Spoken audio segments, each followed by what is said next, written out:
अस्सलाम वालेकुम मेरे प्यारे भाइयों, मेरी प्यारी बहनों। बाइकों की ख़रीदो फरोख्त इंस्टॉलमेंट पे नाजायज़ और हराम होनी चाहिए उस मसले के मुताबिक जो मैंने बताया है। ऐसा मेरे एक वीडियो देखने वाले ने कमेंट किया मेरी दराज की वीडियो के ऊपर। दराज के ऊपर इंस्टॉलमेंट पे चीज़ें मिल रही हैं, मामला बैंक के थ्रू होता है, उसके ऊपर मैंने कुछ बात की है। वीडियो का लिंक नीचे मौजूद है डिस्क्रिप्शन में, जाके आप लोग अगर चाहो तो देख सकते हो। तो उस वीडियो में मैंने जो बातें की हैं उसको सुनने के बाद उनको ऐसा लगा कि शायद मैं ये कहना चाह रहा हूँ कि चीज़ के पैसे बढ़ा के चीज़ को अगर बेचा और ख़रीदा जाता है किस्तों की वजह से, तो ये नाजायज़ और हराम है। तो इसमें उसूली मसला फ़ुक़हा की राय क्या है वो सुन लें। ये हमारे दीन का मसला है और अहम तरीन मसाइल में से एक है। माशरे में इस किस्म की तिजारत आम होती है और उन्होंने चूँकि बाइकों का हवाला दिया था तो इसलिए मैंने बाइकों के मसले का उन्वान बनाया। वरना ये मसला, चाहे आप गाड़ी खरीद रहे हो, चाहे आप घर खरीद रहे हो, या कुछ भी मामला कर रहे हो, एक तरफ मटेरियल है, दूसरी तरफ पैसा है। पैसे के एवज कोई चीज़ खरीद रहे हो और उसमें आप किस्तों का मामला कर रहे हो, तो वो कब जायज़ है, कब नाजायज़ है, कब हलाल है, कब हराम है, पूरी बात ज़रा ध्यान के साथ सुन लें। देखो होता क्या है, होता ये है कि आप मार्केट गए, आपने जाके एक चीज़ का रेट मालूम किया, बेचने वाले ने कहा ये चीज़ मैं बेचता हूँ 1,00,000 रुपए की। आपने कहा यार मेरे को इसकी किस्तें बता दो क्या बनेगी। तो उसने कहा सर मैं आपको 2 साल की किस्तें बना देता हूँ या 1 साल की, जो भी टेन्योर तय हो जाता है। और वो 1,00,000 की चीज़ 1,50,000 की या 2,00,000 की या 1,25,000 की, वो टेन्योर की ज्यादती और कमी के तनासुब से वो बना के आपको पहले दिन बता देता है।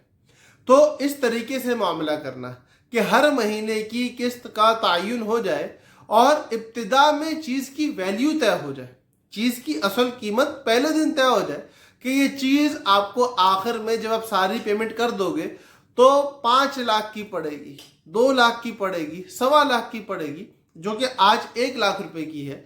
और अब दरमियान में ना इस पैसे में कमी की जाएगी ना ज्यादती की जाएगी। अगर आप ये सारा पैसा एक साथ दे देते हो तो जितने का हमने तयन किया है उतना ही देना पड़ेगा।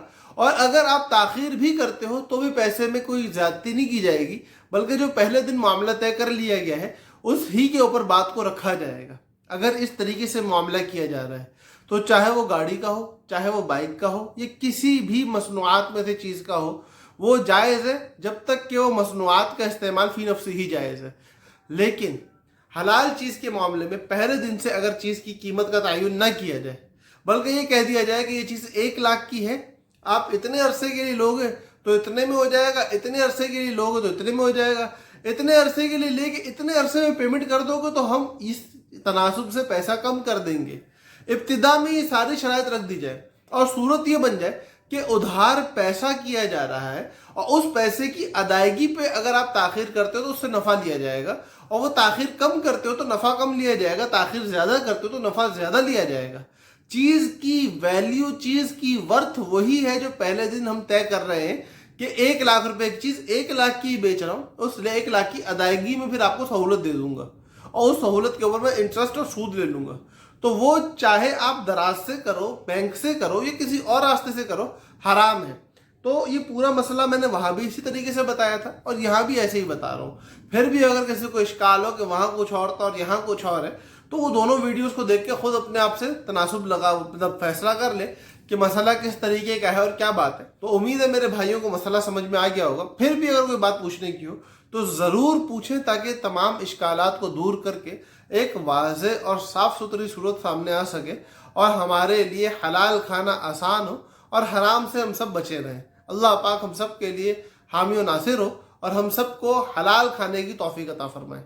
अस्सलामु अलैकुम व रहमतुल्लाहि व बरकातहू।